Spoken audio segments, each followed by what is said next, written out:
네, 강프로입니다. 에코프로모티 보겠습니다. 자, 오늘은 실적 관련해서의 내용하고요. 전반적인 내용을 에코프로 측에서 지금 발표한 자료를 토대로 그쵸 1분기 실적 발표를 하면서 컨퍼런스 콜 때 나온 자료를 가지고 이야기를 드리도록 하겠습니다. 자, 먼저 이야기를 드릴 내용은 에코프로모티를 포함해서 제가 계속해서 말씀드리고 있었던 내용은 2차 전지를 포함해서 전기차 시대가 온다는 부분은요. 뭐 테슬라가 주도하고 이끌어서 시장성을 확보를 하기는 했지만 이건 정부 단에서 지원하고 있는 그 정부 정책 사업이라고 보시면 됩니다. 그리고 무엇보다 환경하고의 그 연결되어 있는 부분이 있기 때문에 효율을 따지거나 비용에 대한 문제 이런 부분을 모두 다 눌러놓고 갈 수 있는 그런 상황이라는 거고 이 과정에서 우리가 타점을 이해하는 게 중요합니다. 자, 그래서 실적 관련된 내용 그리고 앞으로 주가에 대한 내용을 이야기를 드리기 전에 무엇보다 우리가 어떤 매매를 해야 꾸준하게 수익을 볼 수 있는지 그 내용부터 이야기를 드릴 건데 자, 첫 번째 올라가는 종목을 매수하자입니다. 그 올라가는 종목을 매수했을 때 우리가 낼 수 있는 그쵸 낼 수 있는 수익은 이 정도의 수익 구간을 만들어낼 수 있습니다. 1월 1일부터 5월 3일까지 내 계좌 수익률은 570% 정도가 되고요. 이 내용은 그쵸 계좌 수익입니다. 종목 수익이 아니기 때문에 이런 정도의 수익을 내기 위해서는 우리가 꾸준하게 올라가는 종목을 매매를 해야 된다는 점이 중요하다. 그리고 이런 수익을 내기 위해서 어떤 종목을 매매하고 있는지 그 내용부터 말씀드리면 간단하게 이야기를 드릴 텐데 HLB입니다. 올라가는 구간에서 꾸준하게 매매한 결과 수익 구간, 수익 구간, 수익 구간 이런 식으로 꾸준하게 만들어 가고 이거 말고도 반도체 쪽 올해 들어서 반도체를 매매 안 할 수가 없었겠죠. 자, 이 내용을 보면요. 예를 들어서 뭐 DI나 그쵸 DI도 보면 이런 식으로 20%, 20%, 20%대 이런 정도의 수익을 꾸준하게 올라가는 구간에서 내고 있었다는 점 그리고 뭐 다른 종목을 보더라도 뭐 자람 테크놀로지나 그런 종목은 그쵸 올라가는 구간에서 매매를 했을 때 꾸준하게 내가 수익을 내고 있는 그런 상황을 만들 수 있고 75% 정도가 된다. 이런 부분이 모이고 모여서 아까 전에 보셨던 내 계좌 수익을 만들어낸 거고 이런 부분에 대한 내용은 제가 아까 전에 말씀드렸죠. 꾸준하게 수익을 낼 수 있는 상황 그쵸 그런 상황에 대한 부분을 만들어 놔야 되고 그런 부분을 만들기 위해서는 올라가는 종목이 어떤 종목인지를 내가 파악하고 이해하는 게 중요합니다. 그래서 아까 전에도 제가 계속해서 말씀드린 거예요. 여기 보시면요. 에코프로머티 같은 경우에 올라가는 상황에서 우리가 매매를 해야 된다. 그러면 지금 만들어야 되는 게 뭔가요? 확인이다. 확인. 그러면 이 내용을 가지고 우리가 그쵸? 아까 전에 매매한 내용 있죠? 그 내용을 다시 보고 이야기를 드리면 싸게 매수한 구간이 전혀 없다는 겁니다. 그러면 싸게 매수하지 않았을 때 우리가 꾸준하게 그쵸? 꾸준하게 수익을 낼 수 있는 방법은 뭘까? 확인입니다. 확인. 그쵸? 그 확인이 실적에 대한 확인이 아니에요. 오늘은 실적에 대한 부분을 이야기를 드릴 거긴 합니다. 그런데 실적을 기준해서 제가 이야기를 먼저 드리는 게 아니라 앞서서 가격을 기준해서 다른 종목군을 먼저 보여드리고 이렇게 매매를 해야 된다고 이야기를 드리는 이유가 왜 그럴까요? 돈이 들어오는 부분을 공략을 해야 되기 때문에 그렇습니다. 그쵸?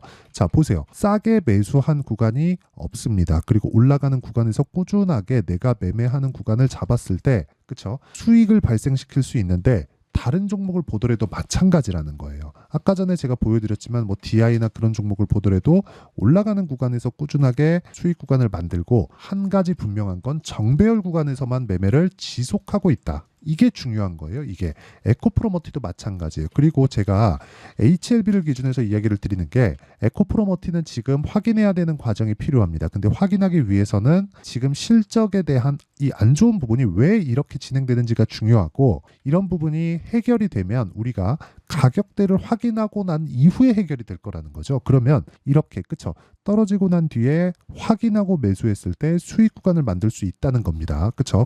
결과적으로는 에코프로머티도 이런 식으로 계속해서 축하적으로 올라가는 상황이 만들 텐데 올라가는 과정에서 고가 매물을 어떻게 잡아야 되는지를 제가 여기 소통방에서 공유를 하고 있다는 거고 소통방에서 진행하는 내용을 쭉 보다 보면요. 예를 들어서 일주일 정도 기간을 보면 시장가 매수 선익 시스템 8시 49분 이런 식으로 내용 진행이 되고요. 선익 시스템 자 내용 보시면 매수하고 난 뒤에 그쵸 어느 정도의 횡보 기간을 거쳤지만 그리고 나서 상승하는 구간을 재공략한 결과 상한가 마감하는 그런 상황을 만들어냈다. 그리고 이런 부분은 소통방에서 제가 무료로 공개를 하고 있지만 이렇게 진행하는 이유는 구독자와 그리고 채널 성장을 위해서다. 그래서 구독과 좋아요 부탁드리고요. 상단에 있는 전화번호로 구독 또는 10억이라고 문자 보내주시면 제가 소통방 입장 링크를 순차적으로 공유를 해드리고, 소통방에서는 전체적인 내용을 다루지만 그쵸, 무엇보다 실시간 타점을 기준해서 에코프로머티의 타점까지도 공유를 해드리고 있습니다. 그리고 이 내용에 맞춰서 우리가 에코프로머티 그리고 실적 관련된 내용을 보면 간단하게 이해를 하실 수가 있습니다. 실제 이 내용은요, 에코프로에서 실적 발표를 하면서 5월 3일날 발표된 내용을 가지고 이야기를 드릴 거고요. 디테일하게 이야기를 드리지 않을 겁니다. 왜 그러냐면 여기서 한 가지 보는 게 너무 쓸데없는 내용들이 많아요. 핵심만 찝어서 이야기를 드릴 겁니다. 자, 내용 한번 보시면요. 자, 여기 1분기 실적, 전방시장의 수요도 나와. 그쵸? 판매 단가 하락으로 매출액은 전분기 대비 18% 감소, 전년 동기 대비 52% 감소했다. 양극재 평균 판매 단가가 감소를 했다는 거죠. 양극재 수요가 늘어나는 부분이 공급하는 부분을 따라가지 못했다는 것, 즉 공급과 수요가 엇갈려졌다는 것. 하지만 여기서는 한 가지 문제가 될 만한 게 있습니다. 그렇죠? 생산 및 판매량 조정으로 고정비 부담이 증가했다. 이런 부분은 왜 그럴까요? 재고자산 때문에 그렇습니다. 자, 보세요. 재고자산 평가 충당금 환입 456억 원으로 영업이익 흑자 전환 이렇게 됐지만 재고자산이 늘어나고 있다는 점, 그렇죠? 이걸 환입시켰다는 건데 재고자산이 늘어나고 있다는 점이 분명하게 진행이 되고 있다. 근데 재고자산이 어떻게 됐느냐? 이 밑에 쭉 보면 나옵니다. 왜 재고자산에 대한 부분이 손실로 인식이 될 수밖에 없는지가 여기 나와요. 메탈 가격 동향. 여기 보시면요. 수산화 리튬의 가격이 23년 3월 달을 기점으로 쭉 빠지는 그런 상황이 됐죠. 근데 23년 2월 달을 기점으로 주가가 어떻게 됐죠? 큰 폭으로 강세를 보였습니다. 그러면 이 구간에서는 당연히 주가가 먼저 올랐고요. 아까 전에 제가 타점이 중요하다고 말씀드렸죠. 주가가 먼저 올랐고 리튬 가격은 빠졌으니까 여기서 확보해 놓은 리튬 가격에 대한 부분, 그리고 이 뒤쪽 자료가 없는데 이 뒤쪽에는 인플레이션 영향으로 인해서 리튬 가격이 엄청나게 상승을 했다는 거 다들 알고 계실 겁니다. 여기서 확보해 놓은 물량에 대한 부분이 손실로 지금 잡혀 있다. 그리고 이런 부분이 수요와 공급에 대한 엇갈림으로 인해서 재고가 쌓여가고 있다. 이런 부분인데, 이런 부분이 계속 문제가 돼서 어려운 부분이 되려면 2차 전지에 대한 수요 자체가 없어야 되는데 2차 전지를 이끌고 가는 산업 주체가 어디라 그랬습니까? 정부예요. 정부가 이 산업을 이끌고 가려면 뭘 만들어야 됩니까? 당연한 부분이 이거예요. 이건 진짜 너무 당연한 부분인데 공감대가 형성이 돼야 됩니다. 환경에 대한 공감대는 형성이 될 수밖에 없어요. 뭐 트럼프가 되면 뭐 화석연료에 대한 사용이 늘어나지 않을까 이런 부분이 있어요. 그런데 이건 이미 결정이 된 상황입니다. 트럼프가 있을 때 테슬라에 대한 그 주가 상승이 굉장히 큰 폭으로 진행이 됐었던 점을 감안한다면 전혀 그런 부분은 걱정할 필요가 없다. 물론 내가 고가에 잡고 그리고 고가 부근에서 물려있는 부분에서 지금 최고가에 잡았으면 손실 부분이 50%가 넘습니다. 그런 부분은 이격도에 대해서 정말 공부를 하셔야 되고, 이격도에 대한 부분은 아까 전에 제가 말씀드렸죠.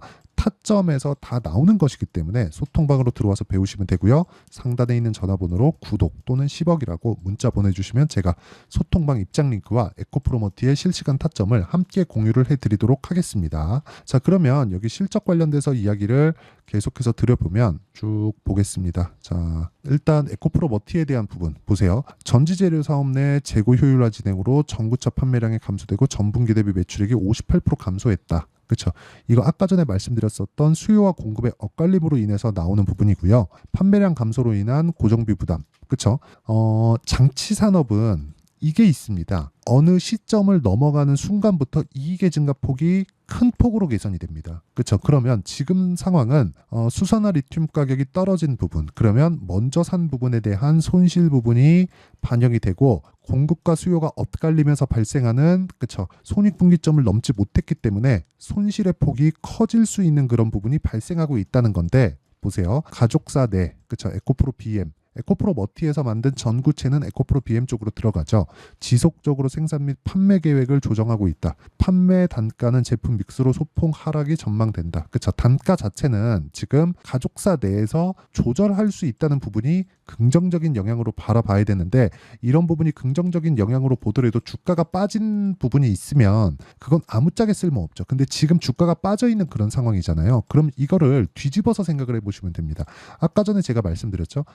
앞으로 좋아질 부분에 대한 내용을 먼저 반영해서 주가가 올랐다면 이걸 딱 뒤집어서 생각을 해보면 나빠질 부분, 아까 전에 제가 보여드렸었던 수산화 리튬이나 그런 부분 가격이 쭉 떨어지고 재고에 대한 부분 이런 부분이 남고 먼저 잡았었던 거에 대한 손실 부분이 반영시키고 이런 부분을 먼저 반영해서 주가가 빠졌다는 거예요. 그러지 않았었다면 2월 달에 그렇죠. 2월 달에 에코프로의 실적이 발표되면서 반등하지 못했을 겁니다. 먼저 빠졌다는 거죠. 그래서 11월 달에 있었던 저가를 아직까지 지키고 있었던 것도 에코프로 BM단에서 보면 마찬가지인 이유라는 겁니다. 그리고 밑에 쭉 내려보면 자 여기 차입금에 대한 내용이 나오는데 차입금에 대한 부분은 사실상 그렇게 중요하지 않습니다. 왜 그러냐면 일단 에코프로 머티리얼즈의 현금성 자산은 3천억이 넘게 있습니다. 그리고 지금 현재 부채 비율은 130%대를 유지하고 있는데 130%의 부채 비율이 낮은 건 아니에요. 그런데 자본금 대비해서 비율을 따지기 때문에 현재 그냥 높게 잡아서 높게 올려치더라도 500억 정도의 부채를 가지고 있다. 이런 부분에 대한 내용은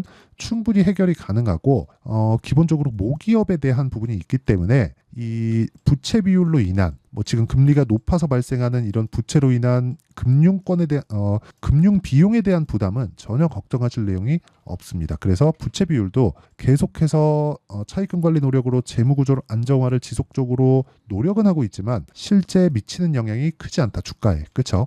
이런 부분까지는 주가에 먼저 반영이 되어 있기 때문에 여기서 나오는 건 그냥 구색 맞추기다. 이렇게 보시면 됩니다. 그리고 밑에 보시면요. 뭐 경영 실적에 대한 부분이 있는데 이런 부분은 사실상 지금으로서는 돌리기 어려운 구간이니까 이건 그냥 무시하셔도 되고 무엇보다 에코프로 BM의 상황이 좋아져야 된다는 점 이런 부분이 중요한데 그러려면 리튬 가격에 대한 반등이 있어야 되고 그러면 그럴수록 뭐가 나옵니까? 당연히 수요가 늘어날 수밖에 없죠. 왜? 먼저 확보하려는 움직임이 있을 테니까.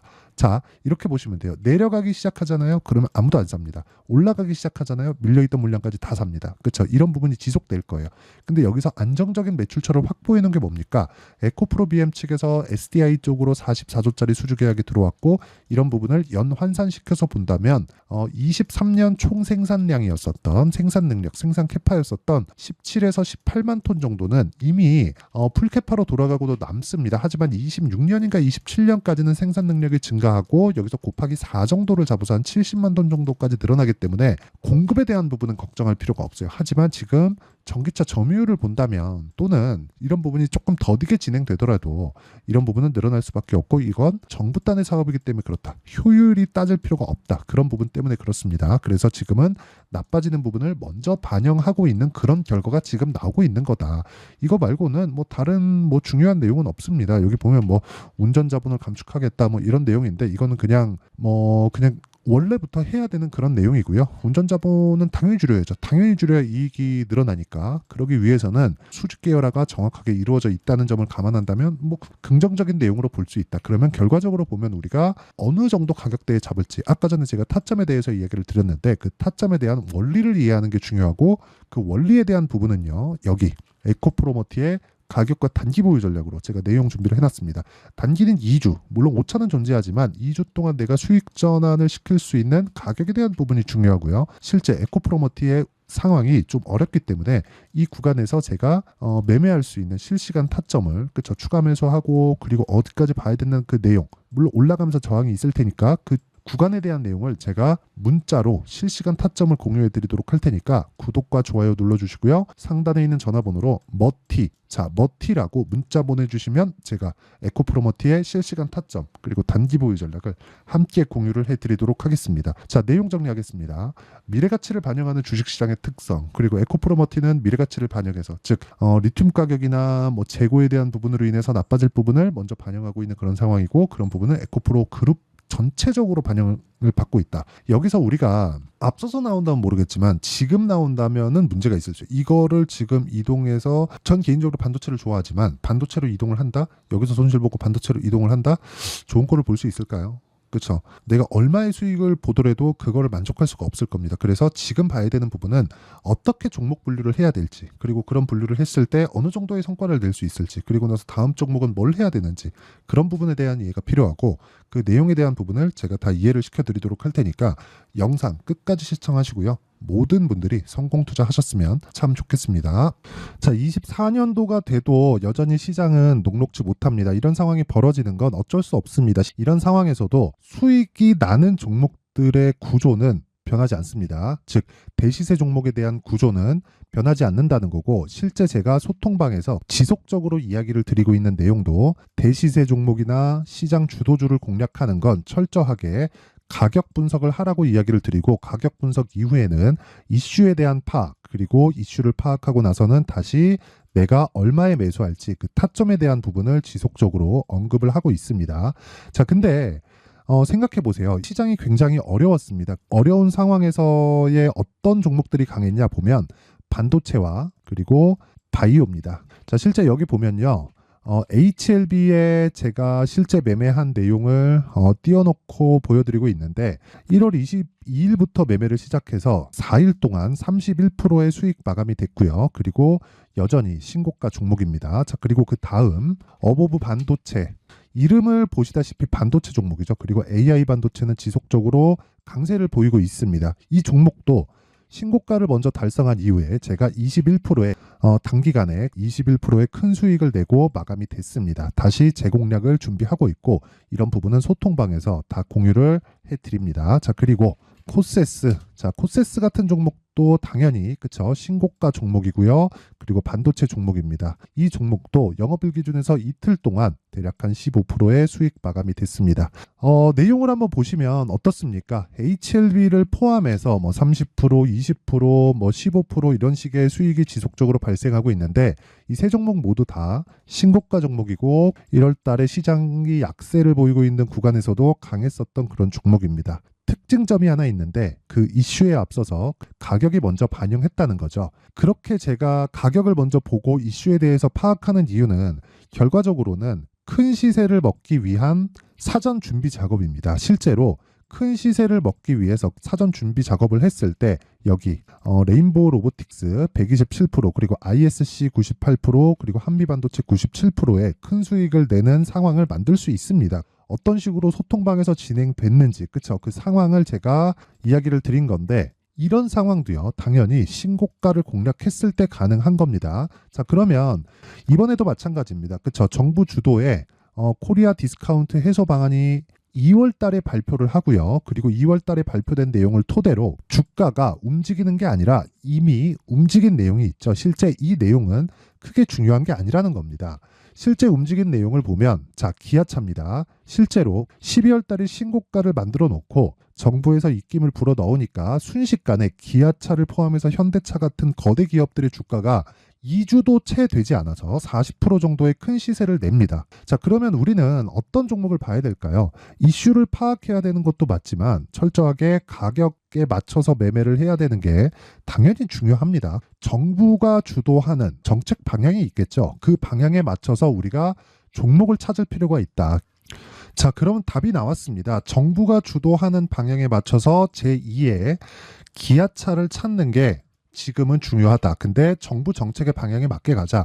그랬을 때 앞서서 제가 보여드렸었던 내용인 여기 레인보우 로보틱스 127%, 그리고 ISC 98%, 그리고 한미반도체 97%와 같은 수익을 낼 수 있습니다. 물론 시간에 대한 부분은 최소 2주의 시간이 필요하고요. 그리고 최장 3개월 안에 끝내야 됩니다. 자, 기아차의 시세를 보셨던 것과 같이 2월 달에 정부 정책의 방향이 결정되고요. 바로 3월 달이면 시행입니다. 자, 그러면 우리는 거기에 맞춰서 당연히 종목을 찾아야 되고, 제가 제2의 기아차를 찾아놨습니다. 제가 아까 전에 소통방에서 이야기를 드렸었던 내용 다 공개를 해드렸는데, 그 내용처럼 종목만 받고 싶다 하시는 분들은요, 상단에 있는 제 전화번호로 대시세, 자, 대시세라고 문자를 보내주시면 정부 정책의 방향에 맞는 종목을 모든 분들에게 무료로 공개를 해드리도록 하겠습니다. 자, 제가 원하는 건 채널 성장이 목적입니다. 자, 그래서 구독과 좋아요 꼭 좀 부탁드리고요. 모든 분들이 정부 정책에 맞는 방향으로 매매를 이어가서 큰 수익 보셨으면 좋겠습니다.